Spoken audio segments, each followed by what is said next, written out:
Welcome to Southern Sense Talk on Rumble. You are going to love Annie the Radio Chick-A-Dee Ubelis and her co-host, C.S. Bennett. You'll find them live here on Fridays from 2:30 p.m. to 4 p.m. Eastern Date Time. Check out their website at Southern Sense, as in commonsense.net. It's that easy, southernsense.net. So sit back and relax. They're informative, fun, irreverent, and politically incorrect. You never know where they'll go, but you'll love the journey.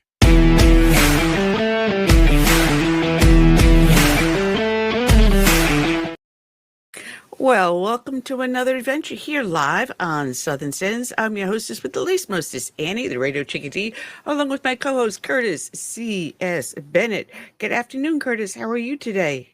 Just fine. Waiting for these spring storms to come here in Florida. Well, you're It's the scheduled. winter time other places. but Yeah, it's well, you're spring. scheduled. Yeah, you're scheduled to get it to sometime tonight, going into tomorrow, and it's going to hit us about maybe a couple hours later. Since we're both on the Eastern Seaboard, but we got ourselves a great show going on here on Southern Sense. I'm your hostess, Annie Ubellis, along with my co-host, the author, Curtis C.S. Bennett. We have a single guest today, and he's going to take the whole show up. Anthony Costantino. He's a Republican candidate for New York District 1, where Elise Stefanik held the seat. And as you know, she's been appointed to the UN by President Trump. And Anthony here seems to have caused quite a little bit of a stir in New York. And he made an acquaintance with Roger Stone, who has been on our show in the past. Love to get him back on. And Roger said, go for it, kid. Go for it. So All right. he is on the ground and boots are running. So we're going to talk to him about his campaign. But there's been a heck of a lot going on in the world today. And the budget, the reconciliation budget, has been going from the House, where it passed, with Democrats voting for it, up to the Senate. And Chuck Schumer, as of yesterday, was saying, no way is he going to go. He was going to do a filibuster on it. But so much pressure has been put on it. Last night, he said he's going to bring it to the floor. So I haven't followed today to see what the votes are. But he had a press conference yesterday. And as they were asking me about it, you can see he was visually agitated. And I wish I had gotten the clip, and I didn't have time to do it. But there he is as he's talking about putting the bill on the floor, the reconciliation budget. He turned around and said that all of us Republicans were bastards. Can you believe that? I didn't On hear that camera. part. On camera. So now we've gone from a bowl of deplorables to now, what's the latest? Well, you know, they've been using expletives here lately. I think that's part of their strategy to give some sense that they, have this outrage, but it's false outrage, because these folks could have settled this budget thing months ago, I and mean, they found themselves in a pickle now because of the fact that if they gave in to Trump, he wins. If they resisted him and there was a shutdown, guess what? Who gets the blame? The Democrats. Yeah, because it would be the Schumer shutdown. They Yeah. were already calling it the Schumer shutdown, and he didn't want that tag on him, so it caused him to say, "All right, I'll bring it to the floor." But I would love if I should have gotten Newsmax up on the other screen, but you can only watch and can't Mhm. listen. I don't want to keep on turning my head off the screen here. But if anyone is watching, is out there that knows, is just post on one of our social sites. We're up on Facebook, LinkedIn, YouTube, X. We're also up on Rumble. We're up are live on Substack also. Where the heck are we half the places? All That over. one is, that one's Rumble. That one's Substack. And that one is WordPress, our home webpage. So you can also join us on our home webpage, which is southernsense.net. We've got a chat room open on there. I try to check it every so often to see what's going on. But we got ourselves a really, really good, exciting show here. And I'm glad that we have it. I'm going to do the dedication a little early today so that if Anthony does pop in a little early, we can bring him in. But those that watch our show or listen in on the show know that we start each and every one with the dedication to a fallen hero. And today's dedication is going to a World War II and Korean War veteran. Hershey is his nickname, Miramura. He's a Medal of Honor recipient from the state of New Mexico.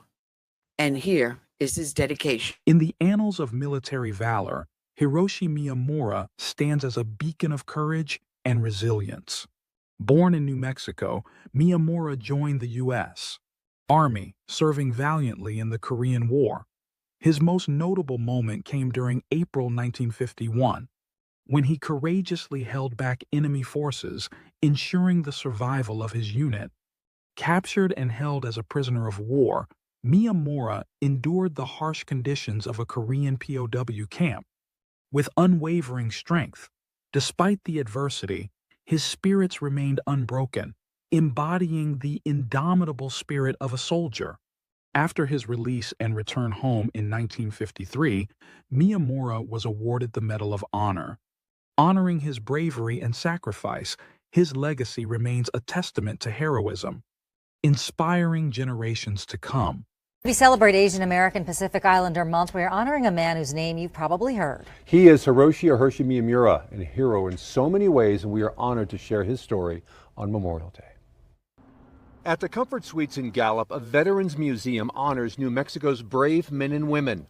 One in particular, Hiroshi Miyamura. Called him up and he answered his phone, and I got nervous and I said, "Oh, I'm sorry, sir, I got the wrong number," and hung up. Ken Rees reflecting back on how nervous he was more than a decade ago when inviting Hiroshi to the opening of the museum. He got the courage to call back, and a friendship was born. Many of Hiroshi's military honors are proudly displayed on these walls, but it started with a personal battle. I felt I was an American like anyone else. But the U.S. military didn't think he was American enough to serve in the Army. We have to prove that we're loyal to this country. At 18, he would finally do that and served as part of the most decorated American unit in World War II. But it was the Korean War where his actions would shine. On April 24, 1951, realizing his unit was going to be overrun, Miyamura ordered them to retreat. But he stayed behind, fighting off an overwhelming number of enemy soldiers. Allied forces then began to bomb the mountain, and Miyamura realized he needed to make his way out. I ran into an enemy. I bayoneted him, and he had a grenade, and he threw it at me, and I kicked it back, and it went off. I didn't realize then I was hurt, but I made my way down the mountain. Eventually, he fell to the ground and heard the words no soldier ever wants to hear. A voice in English said, "To get up, you're my prisoner." He spent 27 months in a POW camp. When released, he learned his actions earned him the Medal of Honor. I remember all I could say was, "What?" Something heroes get, but an award Miyamura told Reed he didn't agree with. I'm no hero. I was just doing what I was trained to do, or that's kind of was always Hershey's mentality. So when did Hiroshi become Hershey? Well, Reed said that happened when Miyamura was just a kid. His third grade teacher could not pronounce Hiroshi. So when taking attendance one morning, she said, "I'm going to start calling you Hershey." And it stuck. And it was funny, too, because he loved Hershey's candy, so it wasn't just a catchy nickname. Hershey grew up to be a husband, a father, a grandfather, and an American hero who wouldn't take no for an answer. They said, "No, you have to prove yourself because you're at war with the Japanese, and that's our ancestry. You have to prove that we're loyal to this country." In November, at his funeral in Gallup, we were all reminded of how he had done just that. Proven to the U.S. military, he was an American. Of all the honors Hershey received, the one he admired the most, what impacted him most was having a high school named for him in his hometown of Gallup. And that he died just 6 months ago when he was only 97 years old.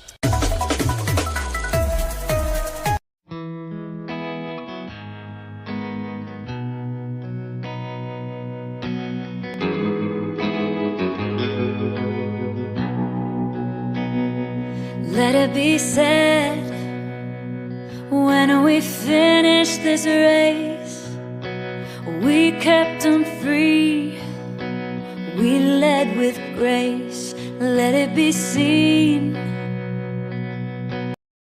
from sea to shining sea, beautiful America, living our legacy.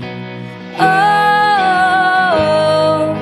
father, mother, sister, brother, oh,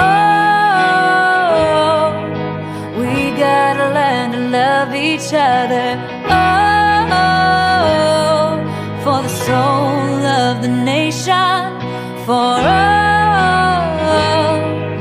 the next generation. Let us be known as people of honor, humble and bold, faithful through fire. Let us hold firm to our convictions with wide open hearts, eager to listen. Oh,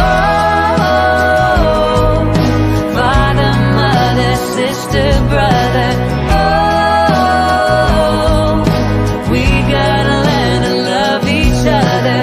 Oh, for the soul of the nation, for the next generation.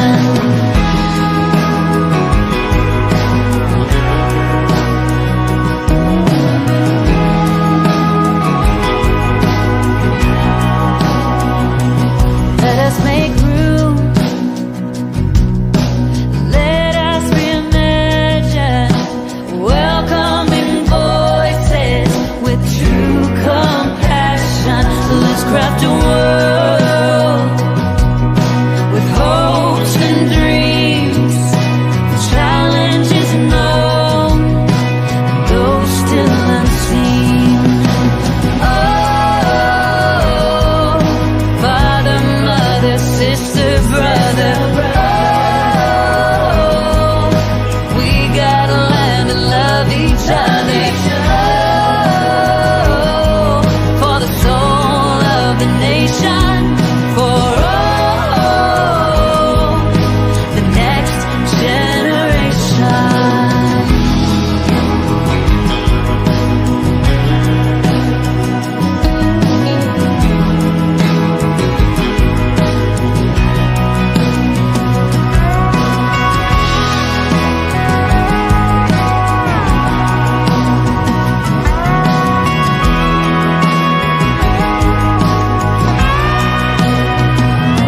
Let us be sure,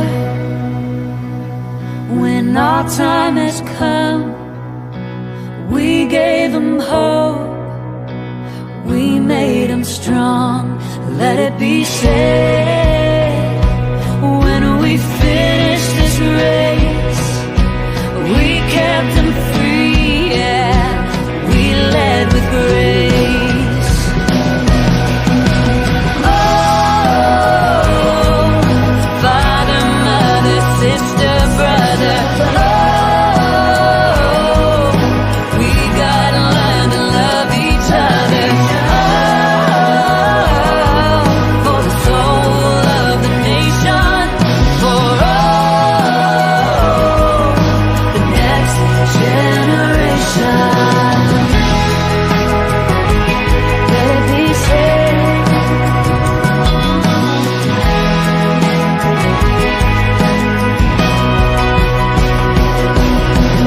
oh, father, mother, sister, brother, oh, we gotta learn to love each other. Oh, for the soul of the nation, for the next generation.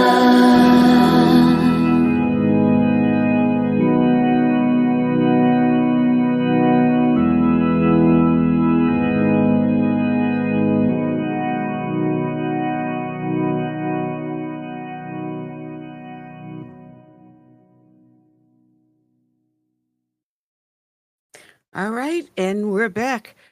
Wow, that was some dedication, huh? I mean, Yeah, very inspiring yeah. what he And did. here's someone that could have said, "Hey, I'm a victim. I'm a victim. I'm a victim." Instead, he goes, "No, I'm an American." Yeah. And That's what. he liked Hershey's. True story. My grandmother always used to carry Hershey, those little mini Hershey candy bars in her purse. So whenever one of the grandkids was nearby, they would get a little Hershey bar. Mm. Oh, Hershey. Yeah. Some of the things that have been happening, last time we were here, we were talking about Zelensky and Ukraine. And wow, a lot has changed since then. Zelensky has not only come back, we can basically say crawling on his knees. Um, he's come back and he's capitulated to everything that was in the original agreement and is now willing to sit down and have peace talks, go for the ceasefire, have the peace talks. And Putin on the same side is also coming forward. So it Good. looks like Trump may be making headway. So far, he's been going after Putin saying, hey, listen, you got to do this to save lives. And every time Trump talks about Ukraine, he goes, I'm not here for either Putin. I'm not here either for Zelensky. I'm here to save lives. Can you imagine now when he leaves office, he'll be called the president of peace? Whoops, what happened? I'm sorry. Oh, My finger actually hit the keyboard. I wonder if they would nominate him for Peace Prize, Well, there are some people trying to put him for that. They're trying to put his face on the $200 bill. We don't have a $200 bill, but they want to create one and put his face on it. I got That would be. I got a $2 bill with his face on it. But the thing is, they gave Obama the Peace Prize weeks into his presidency, and he didn't do anything. Never No, did anything. no. I mean, It was such a sham, yeah. And then we were talking about people screaming about the tariffs and prices going up. And I was shopping. Yes, I went to Wally World, Walmart. People don't know that. But I also go to Harris Teeter. But on the way back, that's what I do. But as I'm going through Walmart, little boxes of tissues, in little square boxes, there are either 60 to 80 little tissues in it. Oh, yeah. And we're paying upwards to $3 a box at one point. Wow. And they got down to around a little over $2. I'm saying, okay, that's a lot better than before Biden came. When Biden came in, everything went through the window. We were paying like 99 cents a box. And as I'm going down the aisle, I'm looking, and yeah, it's the Walmart generic brand, and it was just a little over $1. I said, dang, the price of paper is going down. I mean, my mom alone goes through 2 boxes a week easily. So I'm throwing them in the cart. Yeah. But I'm seeing in little places here and there, I'm seeing that prices are starting to come down. These tariffs may be doing exactly what Trump intended to do, is to help lower prices for Americans. But in some areas, you're going to get a little bit of turbulence. Some areas, I'm not seeing the huge drop in prices near me for eggs yet. Well, they're in the $6 range here. They were $8 and $9. Wow. Yeah. Wow. But they're down to about $6.50 now. When I got up to the area where the regular size eggs were, because I like to buy the jumbo, and the jumbos were down around $6 and $5, $5.99, $6.99, like that. But the regular ones were down to around $4 and change, and the case was empty, absolutely empty. Well, So yeah, the prices of eggs are going to drop, but these are things that all we're going to be talking about.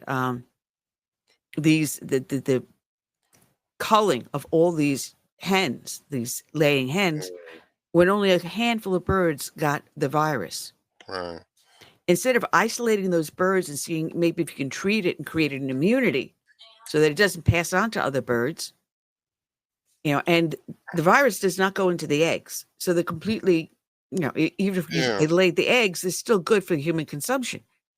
So what the Biden administration did was utter destruction. It To cause was. more chaos. But listen to the way CNN is reporting the price of eggs coming down. They have, the price of eggs are coming down. but they will spike up again. Mm. So they have to always have some little negative component to anything positive coming from this administration. That's the shame. It's Trump derangement syndrome, but it's backfiring. The other day, Trump did this Oh yeah. whole expo with Elon Musk about buying a Tesla car. I mean, it was a sleek looking vehicle. I got to admit, the cherry red. I'm still not into electric cars. And you're not going to find one in my driveway anytime soon. And Trump cannot drive. It's not that he doesn't know how to drive, but the Secret Service will not let him drive. He must be under their protection 24/7. So even though he bought this car, he can't drive it yet. Well, you can drive it around the property, I guess. As far as I know, well, it was that other model that was bulletproof. Because I remember when the guy blew himself up outside of a hotel or something. He didn't Yeah, even down in shatter Las the Vegas. window. Yeah. Didn't even Yeah. shatter the windows. I didn't know that that vehicle was bulletproof, and that was a rental. Yeah, yeah. Well, when Trump did this, the left just went berserk Oh because yeah. just prior to him doing the vehicle, there were people going to dealerships and destroying the Teslas there. There were people that are driving it, finding their cars, and while they're in it, being attacked. I mean, I'm sorry, that's not right. If you don't like the Tesla vehicle, there's a way you just boycott it or whatever. You don't do property destruction like that. It's called civil discord, and they don't know anything about civil discord. There's nothing It's always civil a in the tantrum. Discord. Yeah, there's It's nothing always civil a in the Discord. tantrum. Yeah. Yeah. So here he is. He's at the White House, and they're showing the Teslas, and Trump picks his out and makes a little thing of driving a few feet to the front door. And it backfired on the left because suddenly everyone out there is buying Teslas. People are investing in Tesla. And it had the opposite effect. I think this nation woke up. It actually woke up, but it did not wake up the way the left wanted it to wake up. The leftist agenda is just not working anymore. Well, for one thing, we've uncovered a lot about them. Most of us in the know already knew about that party and all the shenanigans they were pulling over the decades. But the regular Joe Blow out there is finally seeing these things, and it's good that Trump and Elon are out there a couple of times a week, showing the American people how they've been screwed over, and how the elites in the swamp have been just building an egg nest. I mean, look at the Obamas. I heard they're worth well over $80 million now. How did that happen? And all they did was public service all their life. Yeah, yeah. You've got Nancy Pelosi with the massive wealth. Remember Al Harry Reid? Gore, and Al Gore's worth over 200 million. If that, well, probably more. That's not being revealed. And this is the thing that we have to elect to Congress individuals that would uphold their sworn in duties and not do insider trading. Because if we were to do the transactions they have been doing to pack their wealth once they leave office, we would be arrested. We would be spending decades in jail. Look what they did to Martha Stewart, where they claimed she had insider trading. And here's a public figure, but she's not one of the in club. She's not either a member of the Congress or the Senate. She's not one of the insiders, one of the in people. And you and I are not one of the in people. But they get away with it. They get away with it. And they leave office, average Joe like us, but then leaving filthy rich. Filthy rich.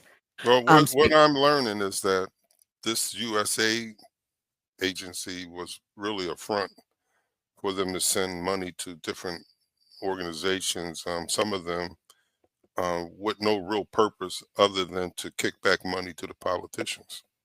Yeah. Yeah. And that's being broken wide open, USAID. And now they have those massive protests, saying to not cut USAID. Well, Marco Rubio moved USAID under his control. And he said there's a select number of things that we are doing, grants that we are doing that are worthwhile, and we're going to keep Of those. course. But all the frivolous ones are going to be cut. And that's what we have to do. This is supposed to be foreign aid to help countries, Mhm. stay on their feet.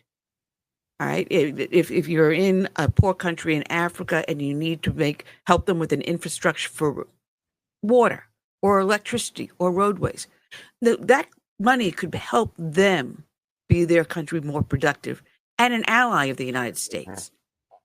We're not going to give this to our enemies. But it turns out a lot of U.S. aid did go to Hamas and Al Qaeda. I'm sorry. We should not be giving money to people that want to kill us. Mm-mm. And speaking of that, we got this guy up there that Trump wants to deport, and you got people storming Trump Towers in support of this knucklehead. I watched it, and I watched my guys in blue, and they were probably very well forewarned because it was done very great. It was done. No one was harmed. There was no big to-dos about it.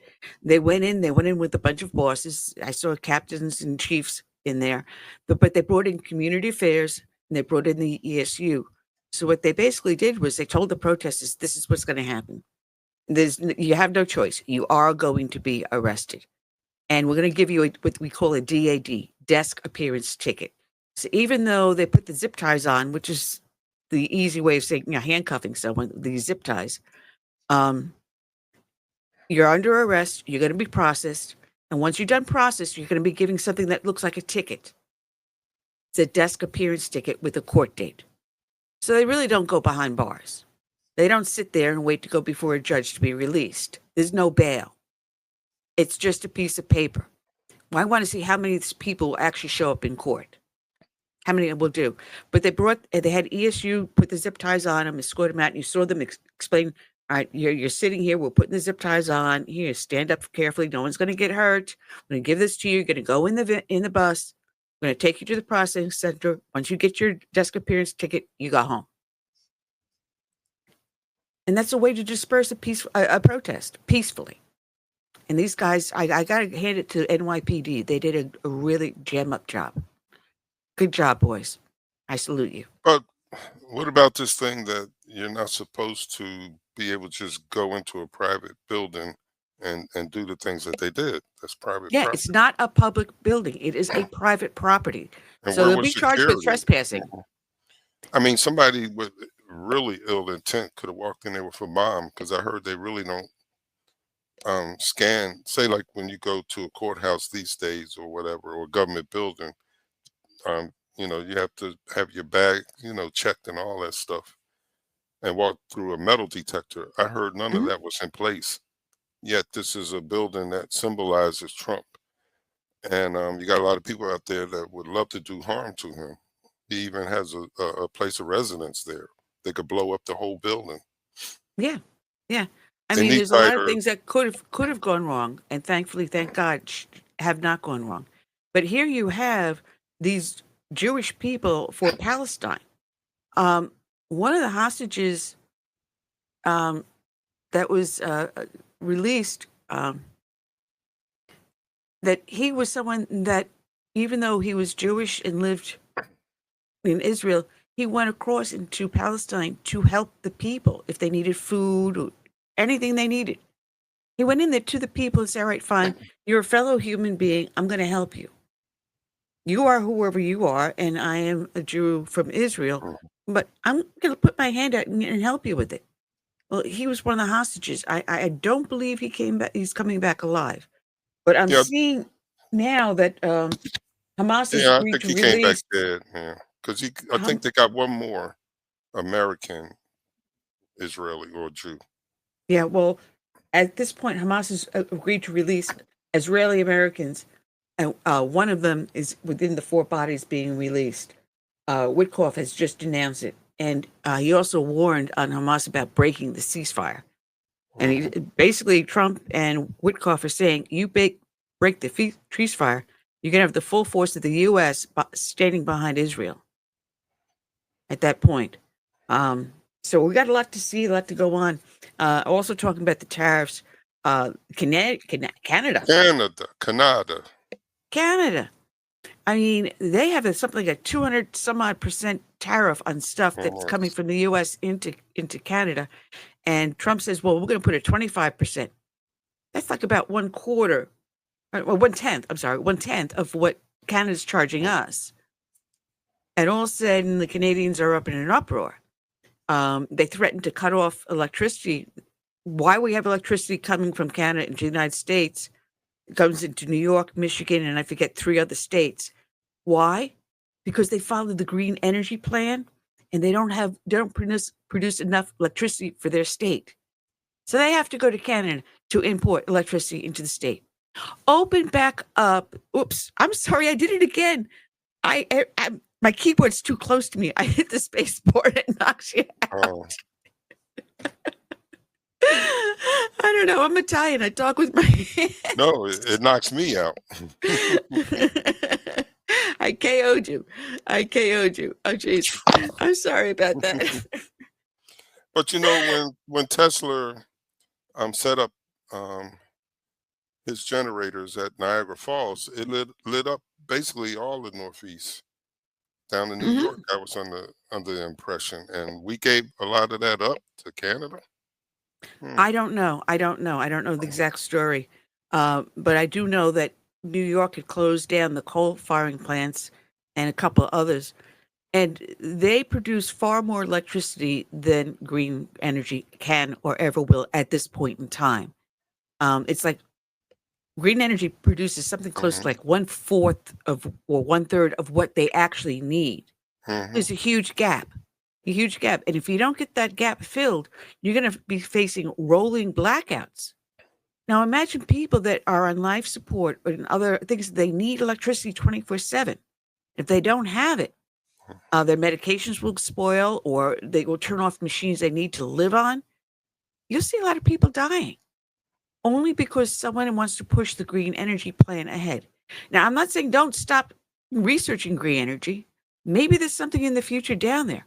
But right now, we can still produce fairly clean energy using coal, oil, water, nuclear, and it produces far less waste right now.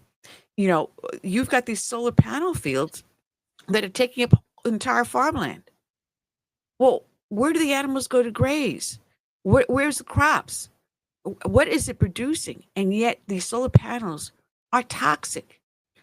They're hazardous materials. So when they go down, whether they get hit by a hailstorm or by some other destructive measure, or after 10 years they need to be recycled, they're hazardous materials. And to use the rare earth materials to produce a lot of this stuff, you have to destroy massive land. I think it's like you have to do something like 100 million tons to produce enough material for one electric battery. How much land is destroyed? Well, I'm sorry, I've got a long way to go before we say convert everything to green energy right now. Keep what's in place and see what can work side by side. Don't stop researching. Maybe there's a future in it somewhere. But at this point, we need this here and now.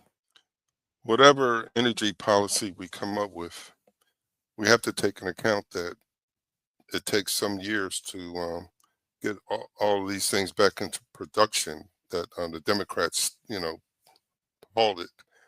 And a lot of these companies, they're uncertain about opening up refineries and stuff again and drilling and stuff in the event that the Democrats get back in power and stop them after they put all this money into it. So we have to put things into law so they can't change it. Well, with that, we're going to be talking about a lot of different things and probably some of energy and everything else with our next guest coming on. He's actually stealing the whole show. He is. He's going to steal the whole show. We're just waiting for him to settle down somewhere and we can bring him on. He's going to be, I see him in the green room and he's clicking in. So we'll have him within a split second. And just give me a thumbs up, Anthony, when you're ready.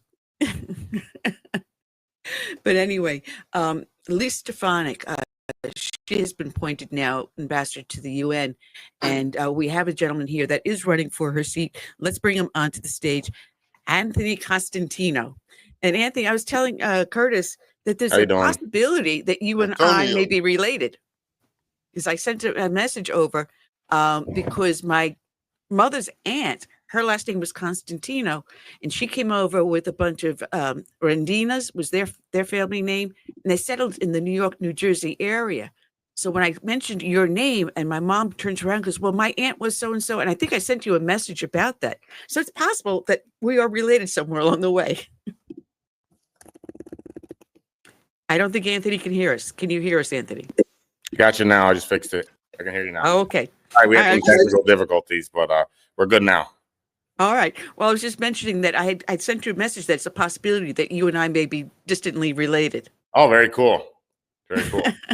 I still talk with my hands. Every time I move my hands, I'm Right? not Italian. I think the president's a What- little bit Italian too, right? The president's Yeah. Well, we say Anthony instead of Anthony. So I yeah, don't know. some people say Anthony, some people say Anthony. They do different things. Tony. Well, actually, you're running for Elise Stefanik's seat in New York District 21, which is obvious from your hat. Right?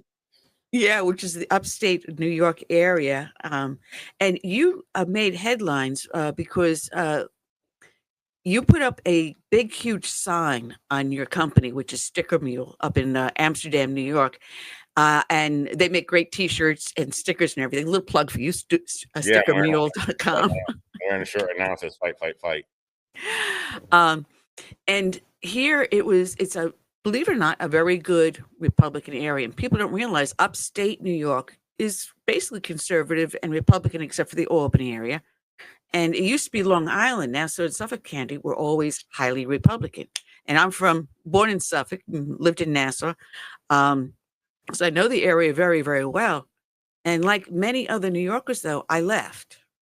Because Correct. we saw the liberalism that was going on and the policies and the rise of taxes and the cost of electricity and everything.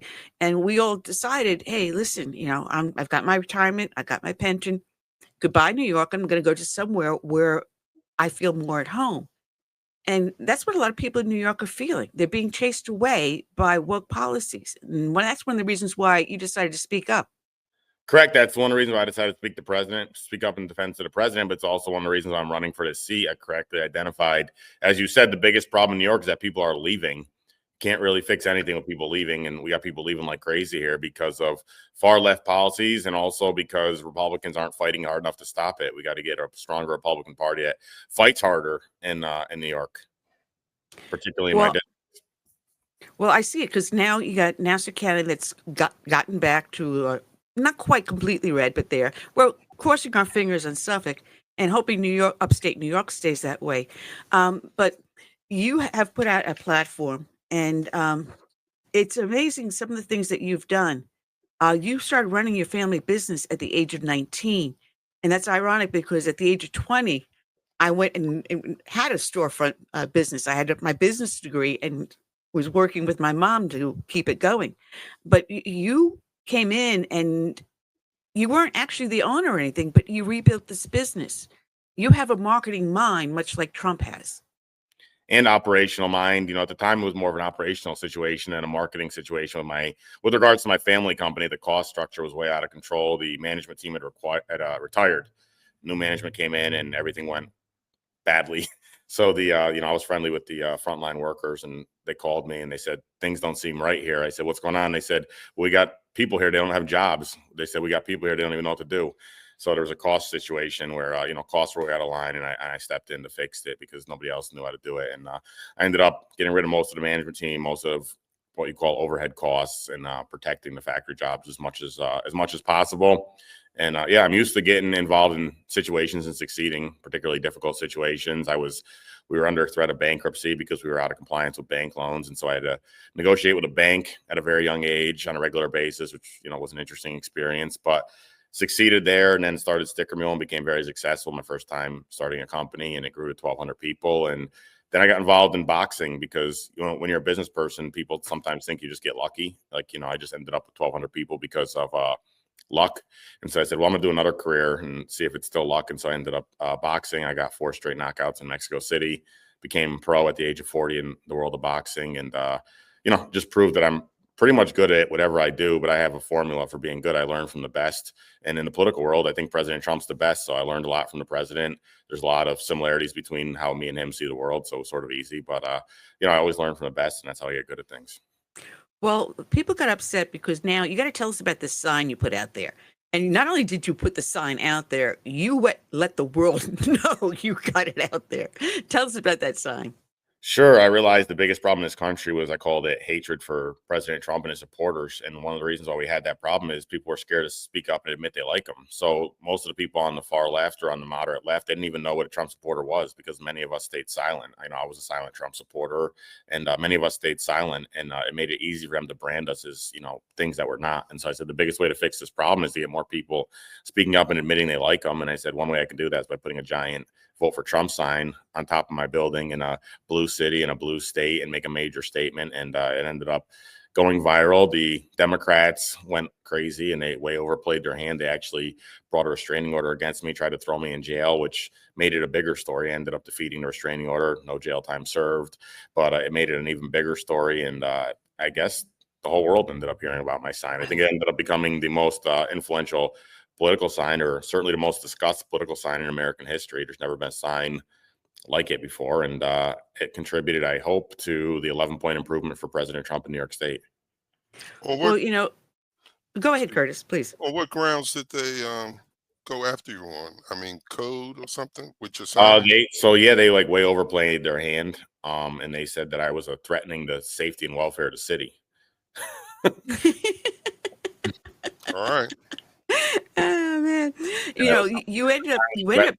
They said my sign was a threat to public safety, and on that basis, they hit me with a restraining order. And my lawyer said, if you don't abide with the restraining order, you're going to go to jail, because they're saying you're a threat to public safety. And they said it's just going to take, one Democrat raises their hand and said, "Oh, I got injured because of this sign." I don't know how they were going to get injured, but they said that was the situation. And then, then I'm liable for all the problems. So we actually covered the sign up for 2 or 3 days while I was under threat of restraining order. But I was planning a massive party on Monday to unveil it. And I was still under threat of restraining order leading up to the party. About 30 minutes before the party, the judge vacated the restraining order, and I was able to. My lawyer goes, "You can show everybody the sign, no jail time. You're going to be fine. Take the cover down." And so nobody knew what was going to happen. Well, you ended up recruiting a lot of people, people that were normally voting Democrat. You ended up swinging over. You also helped produce a rap video. I'm not going to play the whole thing, but I'm just going to play a short clip. So let me just pull this up. You know about my rap video? That's pretty cool. She does her research. Wow. I know. Yes. All right, here we go. I'm going to pull this up and play from where I keyed it. Shout out to my man, Anthony Constantino. We got to come together and unify as one nation. President Trump, you got love in these streets. Huh?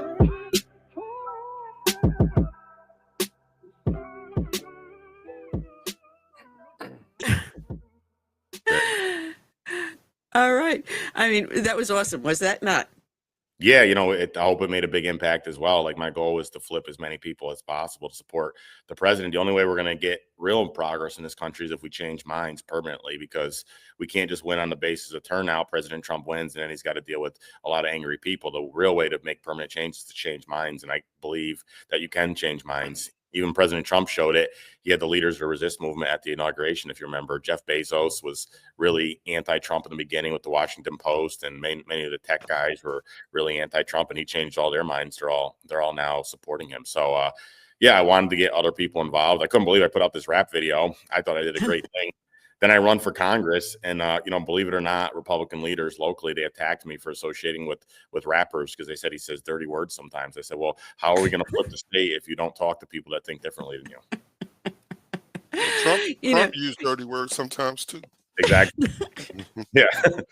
Exactly. They said, why are you friends? They didn't like that. The party leaders, they attacked me for being friends with a rapper. I said, I got the rapper to go on record and say he likes the president, and he wears a MAGA hat in a community where people usually don't talk about the president. And he's bringing awareness about the good things the president is doing to a community that usually doesn't hear that message. So I'm happy to have that relationship. Well, if people want to know about your campaign, your website's very, very simple. It's vote, VOTE, the number 4, voteforanthony.com. Very simple. I've got a little banner running on it. People can copy down the website and go to it. Want to get to you are actually considered an outsider coming in, and because you're not the traditional candidate that the Republican Party in your county would have drafted. You think that's going to give you the edge there? Well, with the voters, for sure, I'm number one. We did 2 polls now, and I came out number 1 in both polls. So 2,300 respondents in the first poll, about 1,900 in the second poll. I came out number 1 in both polls, which is pretty impressive considering I'm going up against a bunch of people that have been doing this for a really long time. So I'm going through something very similar to what the president went through. The so-called establishment people, they don't want a new entrant to the party because they know as soon as I get in and win, it's going to mean changes, and it's going to mean working harder on behalf of the citizens and working harder to turn the state red. People don't like change. It's a pretty common thing. I had to go through business change, as you brought up at the beginning. When I was a kid, I entered my family's business, and people didn't like change. I said, if we don't change, we're going to fail completely. And now I'm going to do the same thing in New York State. I said, there's going to be change coming, and if we don't change, we're going to fail completely. So, yeah, the voters like it. I think the party leaders are eventually going to have to listen to the voters, and they're going to act in their own self-interest and do what's right for themselves in nominating me and making me the candidate, because I'm the candidate that's going to produce the most positive change for everybody. Well, Governor Hochul tried to prevent your election coming through. They tried a whole mess of other things to stop the special election coming up. But what's the schedule for the special election, like the primary and then the full election? Well, as I understand, it's still in the hands of the president and Speaker Johnson and Congresswoman Stefanik. They have to have a conversation as to when she vacates the seat, and then a special election will be held. The governor tried to suspend it or postpone it for a really long time, but that effort was defeated. So right now it's in the hands of the president for the most part. All right, so I know it has to be done within so many days of the day she vacates. Correct. Yeah, as soon as she vacates, then then the action starts. But I'm already ready to go. I'm actually in my volunteer operations base right now. We already had over 100 volunteer signups. I got the message out over the place. I'm already number 1 in the polls. My enthusiasm on social media is through the roof. My website traffic is bigger than the Democrats' website traffic, and we're getting a lot of signs out on the street too. So I'm ready to go. I was talking to some party leaders the other night. They said they totally respect. You can't just spin up a campaign out of nothing. So they said some people, they criticized me. They said, "Why are you starting a campaign already?" I said, "Well, I'm not going to wait for the nomination, and then I got to spin up a campaign out of nothing. You got to do things one step at a time. You can't just go from 0 to 100 in 2 seconds." So we're building up campaign infrastructure, whether it's website, signs. In fact, one of the party leaders said to me, they said they're impressed with the fact that I got all my everything designed. They got my signs designed, my logo designed. I got everything designed, my flyers designed, everything ready to go. They said some of these people, they get the nomination and then they got to call consultants or do whatever they got to do, but I'm doing it all myself. And I write my own copy too. So everyone's directly from me. Well, with my late husband, we had a graphics business and a printing business, so we did a lot of that. And in my county here, I designed and had printed all the signs to fight a sales tax, and we defeated it. I mean, massively defeated it. And I have to laugh because now I drive around the county and I still see some of my signs hanging out there. I'm going, yes. You kind of like smile when you drive past one of them. But in New York, some of the issues that are going on with New York, it's very difficult to get a concealed carry permit. You have to jump through so many hoops. You have to show a reason why. And just to have a firearm in your own home can cause a lot of problems. I was lucky because I had been with NYPD, so all I had was my ID I needed, and I'm good to go. But for the average citizen, having a concealed carry is almost impossible. Do you see your ability, once you get to the House, to change federal laws to make it harder for states like New York to be anti-gun? For sure. I got an agenda up with regards to the Second Amendment on my website so you can see everything I plan on doing, but there's a lot of levers we can pull at the national level to overcome New York State's tyrannical laws towards gun owners. One of them is national concealed carry reciprocity, which I want to support. And you're right, we have to fix that. That's one of the reasons. The lack of respect for the Second Amendment is one of the reasons why people are leaving New York State. The criminals get guns, but the good guys can't get them so easily. But beyond that, I'm a business person. All the restrictions on guns and ammo, it's bad for the economy too. There are tons of businesses that rely on gun sales. And when you put friction in place for the sale of ammo and the sale of guns, it's bad for the economy too. So getting rid of these, doing things at the federal level to fight the tyrannical attack on the Second Amendment in New York State, it's going to get people coming back. It's going to get people happy living here again. It's going to help grow the economy. So you can check out my website. I got a big agenda with regards to that I want to tackle. I'm just going through the fog of my memory because I get the concealed carry magazine from USCAA. But I remember reading that there's a major gun manufacturer upstate New York that is shutting down and leaving. And at one point, they were employing over 2,000 people. So this has a direct effect on the state's economy. Exactly. People don't realize it's an economic issue. We often talk about Second Amendment in terms of, the rights of the people and the fact that it contributes to crime and other problems, but it's also an economic issue. I'm a business guy. I want to grow the economy. It's one of the biggest things we got to do to get people living here. It's an economic win to reduce the tyrannical laws with regards to the Second Amendment in New York State. We should be making it easier for people to buy ammo, easier for people, law-abiding citizens, to buy guns. It'll grow the economy. Well, we also find attacks on our constitutional liberties. One example is California has a bill that's been proposed, 1333, put forward by an assemblyman, that basically you have no defense of self-defense in an instance. Should you be attacked, you're supposed to run. But if you're attacked and you're defending someone, and you end up using your firearm, you have no self-defense, plea. This law is so strangling the ability of people to defend property and the self, that it actually turns around and says, well, forget it. The bad guy always wins. We see laws like this coming up, even red flag laws, where someone can file a complaint against you or an order can be put out, and without you having to face your accuser, there is a warrant out there and your guns are taken away from you. You have to spend tons of money to get them back. They've been finding ways to chip away at our constitutional liberties. What do you see you being able to do when you go to Congress?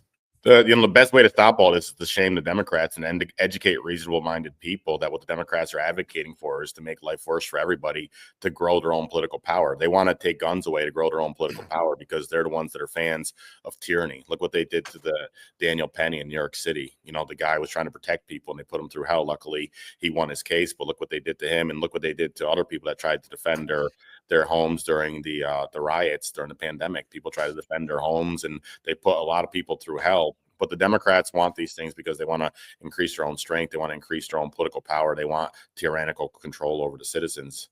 They want to be the only ones, but they want the government to be the ones with guns and the citizens not to have it because they think they own and they control the government. And they never thought a person like President Trump would get in there. President Trump's the first president in my lifetime that's really a true citizen that came from a non-political background and entered the White House and is advocating on behalf of citizens. But Democrats think they control the government. What is it? 90% of DC is Democrats. So in their view, they control the government and they want a situation where the government has the guns and the citizens can't have them. And we got to educate citizens that what they're advocating for isn't to help people. It's to grow their own political power.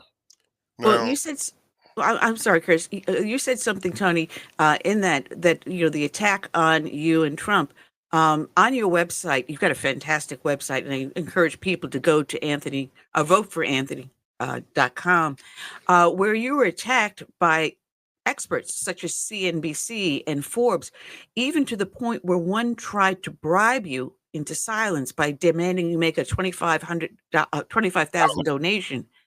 I'm in the midst of reading Dr. Maloney's book, The Psy War, and he's going to be our guest in 2 weeks. And I'm finding so many common things in the way they attacked him and in the way they are attacking you. And this is the same thing they've been doing to Trump and to myself, too, where you find yourself being the Psy War that's being attacked on American, and suddenly you no longer have your freedom of speech. Will you be going to Congress to make sure they do investigations into instances like this, where the government works with a second party like media or some other organization to silence our voices?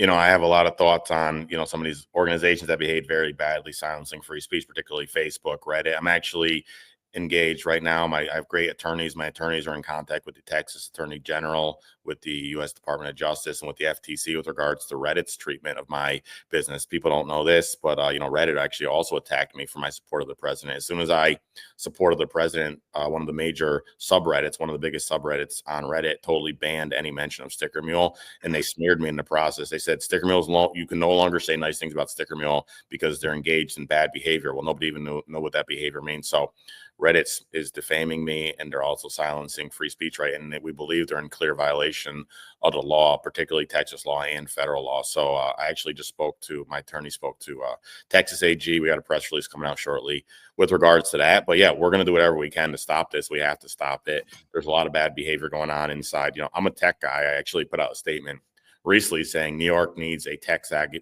savvy congressman that can navigate these issues. I'm the best one by far in this regards. We need somebody tech savvy that understands what's going on inside Google, what's going on inside Facebook, that understands the mindset of a Mark Zuckerberg when he does the things he does. My brother actually went to high school with Mark Zuckerberg, so I have a little bit of an insight there. So ironically, yeah, so I know a little bit more than the average person about him, and I watched him and I watched the way he conducts himself. He's trying to be he's very two-faced, trying to befriend the president now and pretend he's one of us. He's permed his hair out and he's wearing a chain and pretending he's something he's not. But I have some deep insight into Mark Zuckerberg and into into Google, and I was one of the early investors in Google. Yeah, I know these companies well, and we have to take action against them. That's why we're currently talking to the Texas AG about Reddit. Well, it's funny because when I was looking for the video that you had done with the rapper Ruck, every time I keyed in to Google, actually I was using DuckDuckGo, and it was using Google returns, which I'm saying, wait a minute, that's not why I got DuckDuckGo. But it came up with things with Rosie O'Donnell and everything else until I finally said, I'm going to fine tune this search, and I was able to find the video. So you are right. These that control the internet control the response, and then they control the people because of what they spew out instead of giving you the honest truth.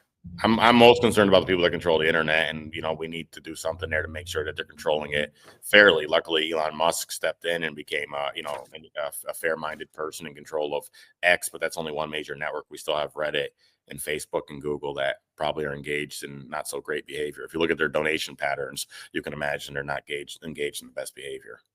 Oh, I want to mention to the listeners and viewers that you actually funded yourself with $2.6 million of your own money. So you're putting your money where your mouth is. So if people do want to go and support you, they can go to vote4Anthony, vote4Anthony.com. Curtis, you did have a question. Go ahead, please, darling. Yeah, I want to go back to the gun issue, ownership issue. If I'm not mistaken, Washington, D.C. had one of the most restrictive gun policy in the nation at one time. And I think they won a case at the Supreme Court that allowed them to have ownership of guns. Isn't that something you can, your area can review and see how they won, and if it's applicable to all states or just that? No, correct. I'll do, once I'm in Congress, I'm going to do whatever I can to increase the right, protect the Second Amendment and increase the rights of gun owners.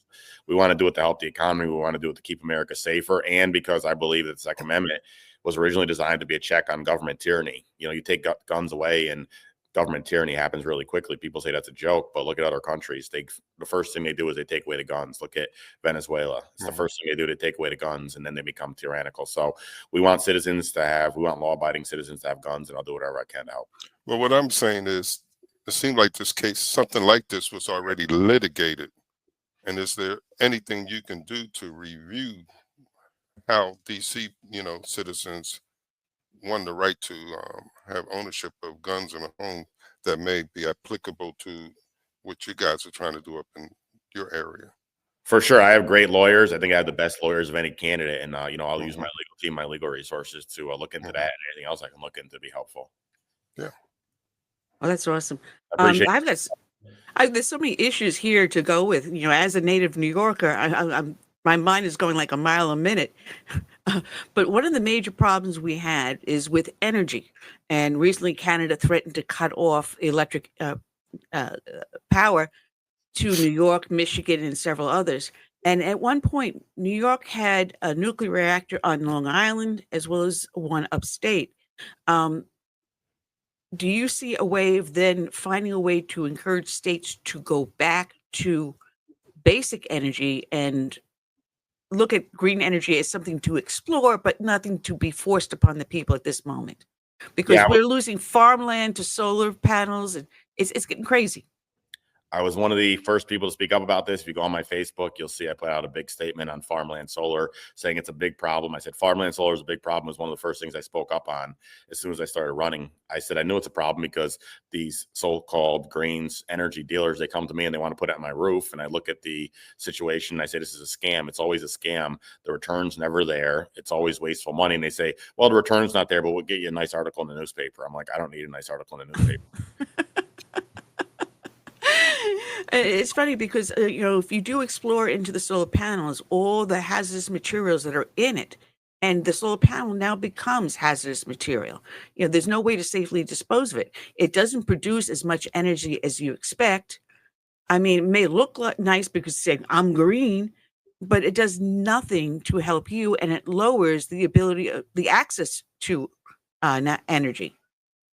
Correct. Yeah, correct. It's not the best use of resources. I realize, like, Democrats don't realize, they think resources are infinite. You can just endlessly do things, but we have finite resources, finite farmland, finite money. We got to use our money and our farmland in the best way possible. Farmland is for cows and crops, not for virtue signaling. So I'm a big fan. I'm hearing great things about nuclear, that nuclear is something we should be looking at strongly. People that are negative on nuclear are thinking about, eras gone by. Look at, when we had issues with nuclear, you're talking about 30, 40, 50 years ago when, computers took up an entire room. Now you have powerful computers that take up a small device that fits in your pocket. And so we have a lot better technology now. And I'm hearing great things about nuclear. And nuclear, I'm told, can solve our green energy issues very quickly and in a cost efficient way that makes sense and keeps us energy independent. So I don't know why we're not looking at that instead of wasting all this energy on farmland solar. We should be supporting our farmers and helping them grow their crops and raise their cattle. One of the things also people don't realize, New York is a border state. Well, actually, to be honest, every state is a border state because you have an international airport or access to something else that can be used internationally. But New York does share a border with Canada. And there's in many areas, no physical border there. You may have a passageway coming through that, checkpoints, but it's a huge porous border. And Trump has been getting into a tariff war with Trudeau here. Do you think Trump is on the right path with this tariff war, or is he going too far? I think President Trump's the best negotiator probably in the world. And so, negotiations aren't easy. You got to be tough sometimes. He uses tariffs as a negotiation tactic. I kind of predicted he would do it before he even started doing it because I knew he wants to negotiate. And you have to use leverage to negotiate. I'm sort of negotiating right now to get the seat. If I just said, please give me the seat, they wouldn't give it to me. They've got 20 other friends to consider from. They said, we don't want the outsider. But instead, I'm negotiating by taking my case to the voters. I'm winning. In the eyes of the voters, I'm at 42% in the polls. In the eyes of the voters, the other candidates are in single digits. Everybody else being considered is in single digits. I'm at 42%. So that's sort of a negotiation tactic. If you see me do interviews, I attack the corruption within the party at times. And they say, how's this guy attacking his own party? How's he going to get the nomination when he's attacking his own party? It's called negotiating. And President Trump's doing it effectively with tariffs. And I think I'm doing it effectively as well because the party needs to know if they play around with me, there's going to be a primary coming and they're going to end up looking foolish. So they have two options. They can make friends with me now and make me part of the team and let me help them, or I can spend 2 years of my life beating them up instead of beating up the Democrats. So President Trump is negotiating and I'm negotiating too. And we'll see what happens. I like people that negotiate. Well, we can say you sure as heck are a fighter. I would love to see some of those. Oh, man. There's so much more to fight for that we're going through. And right now we have Doge. That is Elon Musk is in charge of this, the Department of Government Efficiency. And people keep on turning around. It's Trump's program. But no, that was initiated originally under President Obama. And all Trump did is just pick up where Obama left off. We see Doge going to a lot of different areas. What areas do you want to see them go into to create more efficiency? Well, I would love to get into Congress and support Doge as much as possible. You know, whenever you have an organization that's been around for a long time, like the U.S. government or Department of Education, or really any of our institutions, people say don't attack institutions, but I'm a business person. In the business world, if you have a failing organization, you know, if you have an organization that's non-performing, it fails and it gets replaced by a better organization, or market forces force it to continue improving. But in the government has a monopoly, so you have these organizations that have been around forever, and anytime you have an organization that's really big, that's been around for a long time, corruption creeps in, and also incompetence and inefficiency. And so literally every institution we have in the United States of America deserves a second look to say, is this performing effectively? Is it serving the people? Is it using our tax dollars wisely? I don't have any one area in particular. I think Elon's doing a great job. He's probably, I think I'm a great cost cutter. I got my start cost cutting in my own family business. And so I understand that really well. I understand cutting costs and efficiency. I think Elon's probably the best cost cutter in the world. I'm pretty good, but he's probably better than me. So I think he's doing a great job, and I think he's doing a great job. I mean, again, your website is vote4Anthony.com, and you've got a lot of interesting articles up there, a lot of things on positions you hold, and one of them you discuss is DEI. And I think diversity, equity, and inclusion is actually more divisive than it is uniting. And what do you see going in Congress as to how we remove DEI from our American systems? And we got to remove it completely. I never put DEI in my company, even though I have a very diverse management team. They're all there on the merits. As soon as you say DEI, you're disrespecting people. I have a diverse team, but they're all there on the merits. They're the best possible people for the job, and that's the way people want to be treated. People don't want to be disrespected with DEI policies, because if you say I'm giving you the job to fill a quota, that's disrespecting the integrity of the person. So we don't want that. I'm very disappointed to find out that 3 of the people running for my seat on the Republican side are actually DEI candidates. It's unbelievable, but there's 3 people running that are DEI candidates. I can't even believe it. But we got an assemblyman running that voted for DEI. He's a Republican. He voted for DEI. We have another person running who's a man who says, I own a business, but then he listed his business as women owned to profit off of DEI opportunities with government contracts. He goes after government contracts, and he takes government contracts away from legit male-owned businesses by saying his business is woman-owned. I said, well, are you a woman, or is your business owned by somebody else? Because he said, I'm a great businessman. I have a great business, but he lists it as woman-owned. So I don't know what's going on with him. And then it's true. Good question. You ever see him? It's true. No, I see him. He looks like a pretty, he presents himself as a tough guy, but then he said his website says woman owned, and he's doing that to go and get contracts in an unethical manner by beating out people that are fighting on legitimate grounds for businesses. That's called DEI, and President Trump doesn't like it. I don't like it either. I think it's fine to do whatever you want. If you're in the world in business and you want to list your business as a woman owned to get contracts, that's fine. But don't run as a Republican when you're conducting yourself in that behavior. Like, just stay a private citizen and pursue your business. But don't get involved in Republican politics when you're taking advantage of DEI. And then we have another candidate that, the only thing she's running on is that, I'll be honest, it's a female. She's polling at nothing. But she's being considered because she's a female. And I talked to the chair. I said, why is she being considered? And I probably shouldn't say this, but it's been said to me far too many times, and I'm getting sick of hearing it. But they say, well, she's pretty. She's pretty. I've been told this 5 times. And like, if they think I'm not going to repeat things that are told to me, they're crazy. But, you're not supposed to say this. But, if somebody said it once, I'd say, okay, that's fine. But I had it said to me again last night. I said, why is she being considered? She has no background. No background, no legislative background, no business background, no political background, no nothing. They said, well, she's pretty. I just wonder how she got herself the nomination. What she did to do well, it. No, I didn't say that. I did not say that. But she's involved in a situation. It's all old men. And they're like, oh, it's look. One of them said she'll go on a cruise with me. I said, this is the weirdest thing I've ever heard. I know. That's what I'm saying. I'm wondering how she worked her way up to that one. So you're gonna consider her candidacy because she's gonna go on a cruise with you? It's a little weird. Like, there are other women you can talk to in the world other than this candidate. Now, when it comes to the strategy of the Democrats on pushing back on DEI policies put forth by Trump, what they're doing is they're boycotting businesses that are kind of like running away from DEI. It's like Target. So they figure if they pretty much exactly. Bankrupt these companies or get them close to bankruptcy, they'll reinstall DEI, and it's not going to work. Well, DEI doesn't work. That's why I don't do it. And they are targeting Yeah. people. They're targeting Elon's business. They're targeting my business. I'm being targeted by Reddit. That's why we're talking to the Texas Attorney General. And they targeting Target or Target. Exactly. They're targeting, yes, they target businesses. And we don't do this as much on the Republican side. We do it a little bit when you have a situation like Bud Light where they're promoting the trans agenda and people get upset. But, when businesses on just stand up and say, look, I'm the owner and I support Democrats, we generally don't go after them. We only go after them when they pursue extreme policies. But the Democrats aren't so nice. If you do anything on the Republican side, they target you aggressively. And it's not good. The Democrats are creating all the division in this country. I said, I'm not a lifelong card-carrying member of a political party. I didn't grow up in a political party. I didn't have political parents. If the Democrats had good ideas and were looking out for the best interest of America, I'd probably be a Democrat. But, they're not. And so I'm on the Republican side because the Democrats are all bad at this point. And, they're the ones creating the division. They try to swindle people and say, no, the other side's doing it. President Trump's doing it. President Trump's fighting to make the world a better place. I've always said President Trump's fighting on behalf of the world. People say he's fighting to make America because of the America First. I said, really? He's fighting on behalf of the world.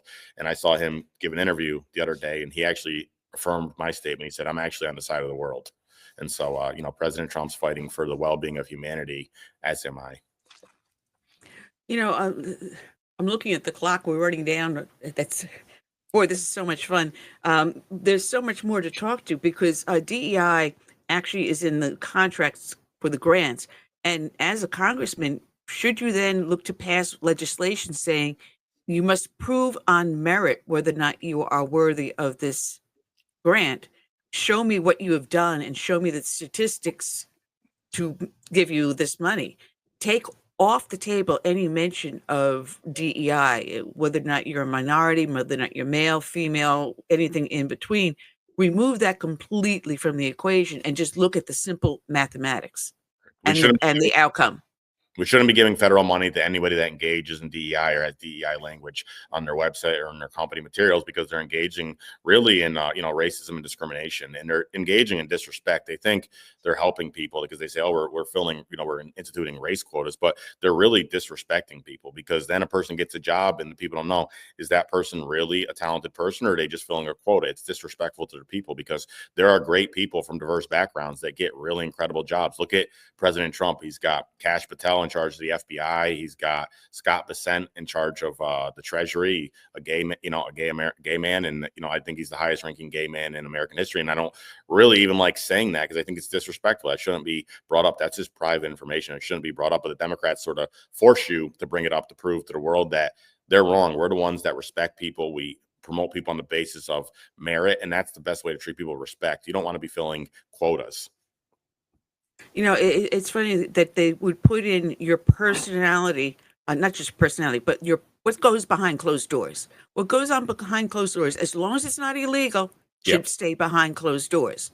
As long as you're not hurting anyone else, it's behind closed doors. What you do for the American public should be the only thing that's up there on the stage. Correct. That's all that should matter. Race shouldn't matter. Sexual preference shouldn't matter. Sexual preference really shouldn't matter. It shouldn't even be anything we're talking about. Why would I need to know that with regards to somebody? But they want quotas with regards to sexual preference too, which is crazy. What are you supposed to do? Do an interview and say, what do you ask the person what their sexual orientation is during the interview? That's a weird thing to even be talking about. So, I support people, the best people, doesn't matter their background. If you know me and you know my social circle and you know my business management team, I got people from all different backgrounds.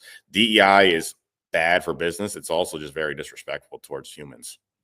I want to switch over to education because I really didn't see too much on your website for that. And for years, I've seen education swinging to the left. I mean, at the time I went to college on Long Island, I was able to debate my professor. I knew that he had liberal leanings, but yet he was open to discussion. And that's something we no longer have here. We're no longer allowed to share and challenge each other and find a middle ground often that you can when you do that. On colleges, they're just spewing at these kids that are unemployable, and yet they're using our taxpayer dollars to produce these degrees.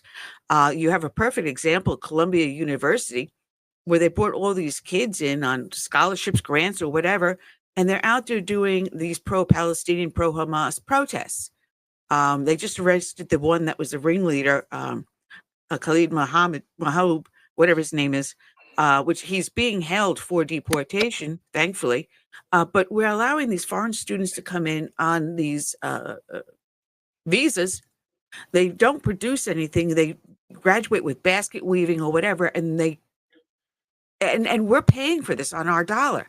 So how would you turn around and say to Linda McMahon and say, listen, what are we going to do to restrict these grants so we prevent something like what's going on Columbia University, the recent sit-ins that they had over there, the attack on property?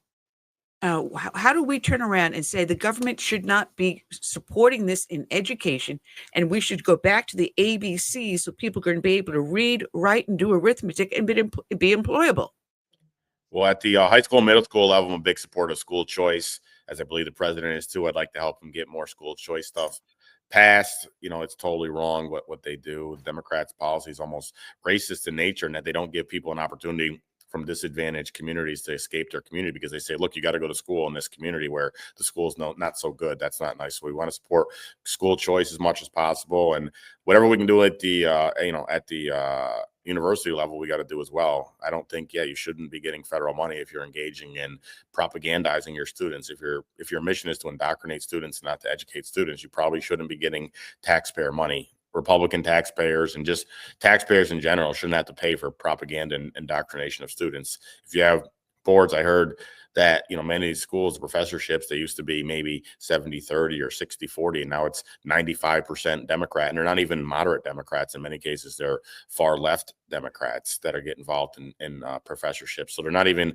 representing the moderate mind of the Democrat Party anymore in many of these universities. I know people that are in professorships that are a little bit right-leaning, and they say it's not a fun situation to be in because their colleagues are very, very, very far left. So now that I'm a candidate, I talk to Democrats. A lot of Democrats are reasonable people still. Many of them are open to the idea of switching parties, and I hope many of them will. But in the universities, you got not just Democrats, you have far left Democrats, and voters should not have to give their money to pay people that are in the business of propagandizing and indoctrinating students. Well, through the Department of Education that Linda McMahon is now the chairing, a lot of these colleges also get money from foreign organizations and countries. We see China investing in a lot of our schools. We see a lot of the Middle East looking to invest in the schools.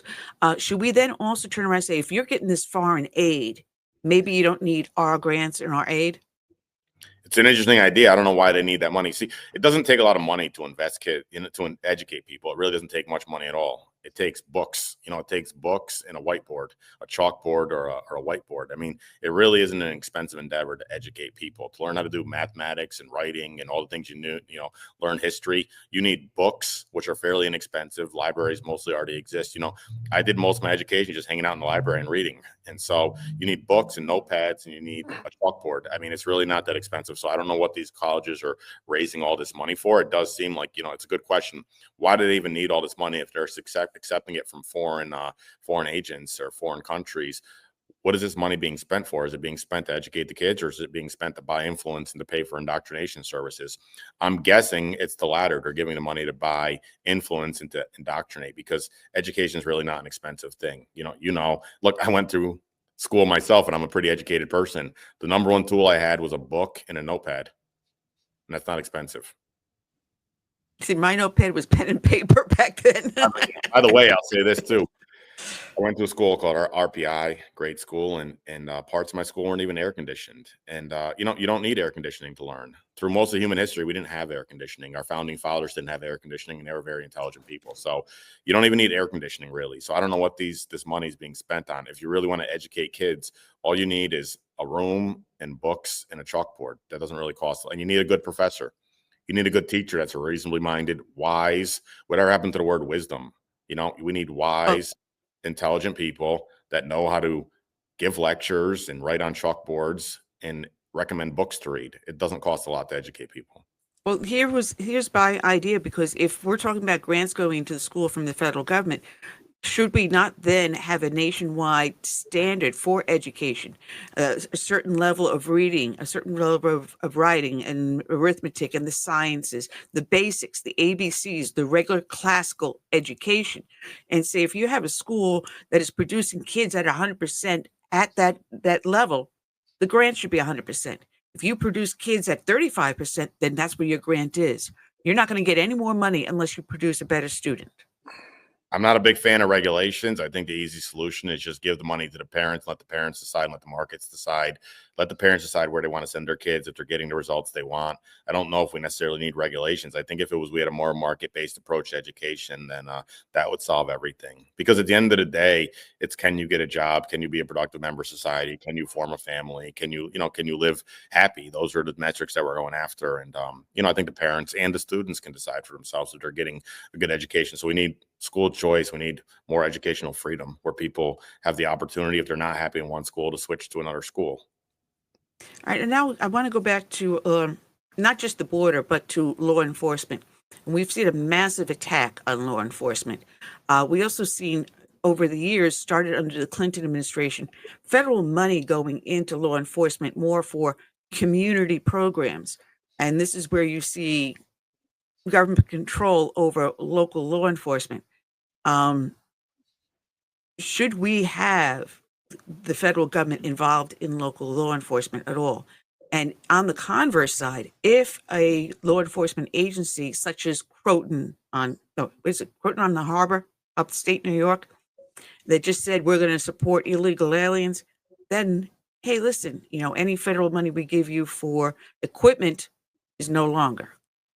Well, the federal government has to secure the border in the event that local law enforcement, is directed not to do it. So we need secure borders. So we do need some amount of federal, involvement in law enforcement, but we want as little as possible. I remember Hillary Clinton was pushing to sort of put federal government control over police, more federal regulations over police. We don't want that because the goal of that is put more power in the hands of the government, more power in the hands of the Democrats. So we want to give local law enforcement the freedom to operate in a way that they make sense. Let the voters decide if they're happy with local law enforcement or not. So we want it to be as local as possible, but the government does need to secure the border and do things to that extent. So therefore, when an agency like Croton on Harbor up there decides that they're going to support illegals, should then the federal government turn around and say, hey, listen, you're breaking the law by harboring fugitives and take action? We should not be giving federal money to anyone that's not working in the best interest of the United States of America. No, I was asking, should we then have Department of Homeland Security, like, Anthony Holman, go over there and say, hey, listen, you're harboring criminals, click, click, you're going. I think going over and talking to people and advocating for things that make sense is always like a good move. As far as what can be done there, I don't have the answer to that. Okay. All right, Curtis, do you have any other questions? Do you think you are going to get the support of your Republican machine in your area? I hear that a lot. Yeah, people get the support, but yeah, I'm taking an approach. There's 20 people that wanted the job. When they started, there's 20 people, and they all took the same approach. They all said, we're going to go behind the scenes, and we're going to basically just beg for it. Hey, I'll do this for you, cut deals, and so on and so forth. I said, this is not a winning strategy because as soon as you get the nomination, you have to fight Democrats. So I said, my approach is I'm going to build out my campaign. I'm going to talk to the voters. I'm going to show the voters who I am. The voters, I was the favorite in the eye of the voters from day one because of all the actions I did to support the president. I had 3 rallies attended by about 5,000 people. Everybody knew me because of the sign and also the endorsement I wrote was a massively viral endorsement. And so, I've been the number one in the eyes of the voters. I've been focusing on building my campaign, and that's my case to the chairs, which is a different strategy, but I think it's ultimately the winning strategy because at the end of the day, the chairs are going to say, look, if Anthony's at 50% in the polls and another candidate is at 6%, even much as that candidate tried to cut deals, it's not going to work because the voters are going to reject the candidate and they might end up losing the seat. See, it's not a typical election. It's a special election where enthusiasm is really important. People don't always turn out for special elections, so they know they need to pick a candidate that has a lot of support. So people say maybe the chairs aren't so thrilled by my candidacy because I'm doing things in an unorthodox way, but they're also realizing, I have tremendous skills and intellect conducting myself the way I'm conducting myself. And they're not going to be able to pick some of the people that are trying to cut deals because they're going to lose the seat. And nobody wants to pick a loser. No, and you actually have a plan to build up the MAGA support in the North Northern Correct. New York, which is all up on your website, which is Anthony. Oh, I get it backwards. I'm a Vote for little dyslexic. Voteforanthony.com. It's with the number 4, numeral 4, voteforanthony.com. It's a very good site, very interesting site, well developed. And if you do that on this, I would love to see what you do in Congress. You might be my cousin, a distant cousin. We don't know. A paisano. My cousin Vinny. No, my cousin Anthony. I got my best friend Vinny. He's here with me right now. But as a matter of fact, the image you have behind you is what we used on the show page today to very cool. show Very for you. All right. Yeah, right. I told you I can do graphics. So I was able right. to Right. and crop it. Well, I wish you a heck of a lot of luck on that, Tony. And people, again, can find you at voteforanthony.com. And if you ever want to come back in, we'll come in and bring you on for another 15, 10 minutes instead of the whole long hour. No, I appreciate you giving me the whole hour. But There was a lot to talk about. And also, thank you for complimenting the website. It's going to keep getting better. That's one of the things I want to bring to the party is technical skills. Elon's doing that in a big way, but he can't do everything. So I got great technical skills. I want to bring better technology to the party. I want to share what I'm doing with other people. We got to the internet's the main way to engage with customers and business, and it's going to be the main way to engage with constituents. So I'm showing people that. I got lots of FAQs up there. Anytime anyone asks me a question, I throw up a new FAQ so people can see my thoughts on just about everything. But I want to make that better. It's going to keep getting better, and everything's really going to get better. I'm very new to this, and I'm already doing pretty well. So give me a little bit better. But we're going to say you're not going to show up in Congress dressed like Anthony Fetterman. Oh no, we got suits. Roger Stone got me I got a lot of nice collection of suits. Today I'm working in the Volunteer Operations Center, so I got the T-shirt on and a busy day. But yeah, I got the suits. Well, if you talk to Roger, just tell him he's got to come back on the show. Because I haven't been able to talk to him since he was arrested. Oh boy! Confiscated. I'll call him later today, and I'll say, "Get back on with Ann." That you missed. That'll be great. When is your election? Well, like we I said, don't know yet. President, he's probably, maybe sometime in April. It's going to get started. So we'll see what happens. So yeah, stay tuned. And if you also follow me on Facebook, I got the most popular Facebook by far of any candidate. I didn't even use Facebook 3 months ago, but now I just broke, I think 8,000 or 9,000 followers. I'm not sure, but it's growing very quickly. So yeah, check me out on Facebook too. All right. Fantastic. We wish you a lot of luck. God bless, Tony. Thank you, Ann. All right, take care. Thank you. All right, that was Anthony Constantino, and find him, vote for, the number 4, Anthony.com. Guys, we're down to our last few minutes, and next week we have Mark Tapscott from the Epoch Times, and we have Bob Walton, who has his own podcast, and the following week we have Dr. Robert Maloney. He was supposed to be with us last week, and things occurred that he couldn't make it on. I mean, that was 2 times. I told him personally when I spoke to him on the phone, I said, 3 strikes, you're out. He says, no, I'll be there. As I'm talking to him, he's putting it on his calendar. So he's definitely going to be with us in 2 weeks. And that's all we got for the show. I can't believe that we have gone this far, this fast. Oh, yeah. So at this point, I want to thank you, everyone that's been visiting with us. And we will see you next week. Same bat time, same bat station. Good night and God bless. Be safe. Oh.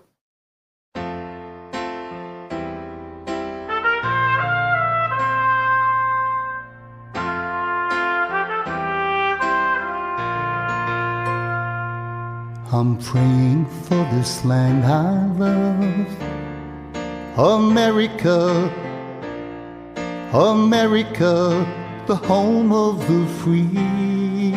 But there are people making plans to change America. They've no respect for her or what matters most to me. That's why I stand for the flag and I kneel at the cross. Long for the friends I have loved and lost. And I still believe with God we trust, and the freedom our forefathers granted us. I hope it's not too late to save America.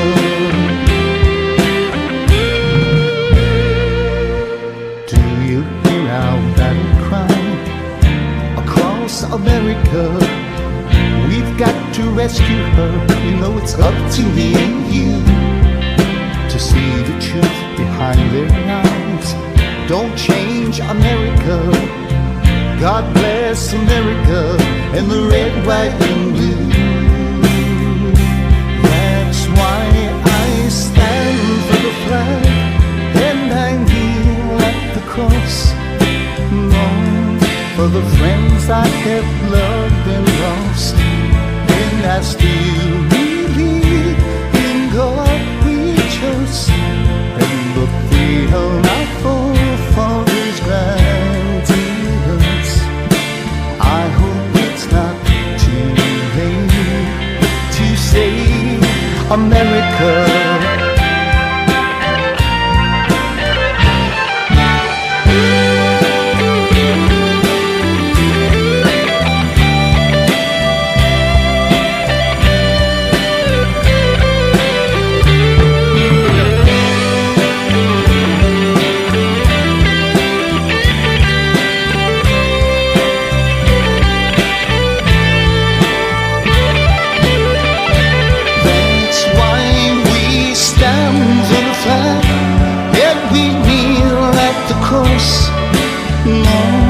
For the friends we have loved and lost, and we still believe in God we trust, in the freedom our forefathers granted us. We know it's not too late to save America. Save America. Let's save America. Together we can save